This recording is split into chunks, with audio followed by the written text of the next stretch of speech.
So now let's talk about politics.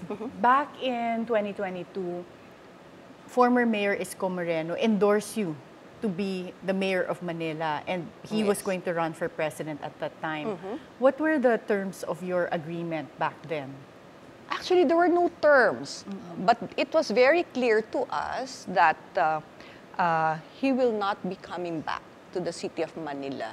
Siyempre, So pinaubayan niya na yung Manila sa inyo. yes. Siyempre, Attorney Karen, kapag tumakbo ka for a higher position, siyempre, ang ultimate goal mo, manalo ka.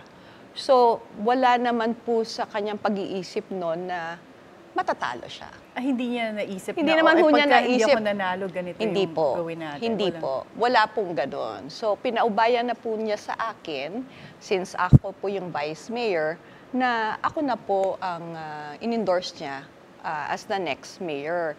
In fact, wala naman hong pumilit sa kanya na tumakbo siya for presidency kasi isang term pa lang po siya as mayor eh. It sounds to me like a lot of the feelings of betrayal come from the fact that you were in close touch, you would see him every week, and you were showing me text messages earlier na magka-text kayo Yes. halos araw-araw. Every day. So kung nagsabi ba siya ng maayos from the start na gusto kong bumalik ng politics, gusto kong tumakbo ulit as mayor, do you think it would have been different? Na hindi masisira yung friendship niyo? Siguro, maaari.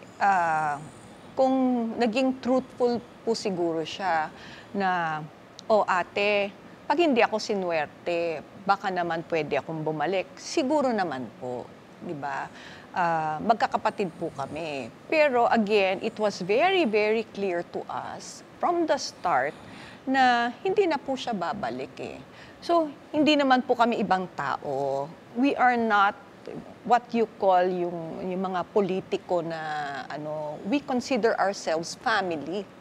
Kaya nga po, parang, hello, lahat na inaway mo. Yung dati pong mayor, konsyal pa siya, si Mayor Lito Atienza, kakampi niya nung una, inaway niya, naging kalaban niya. Mayor Lim, vice mayor siya. Kakampi niya nung una, nung hindi siya napagbigyan na tumakbo, kinalaban niya. Tapos si Mayor Erap, kakampi niya, siya pang nagdala kay Mayor Erap to run as mayor in the city of Manila. Nung hindi siya napagbigyan na tumakbo na mayor, inaway niya.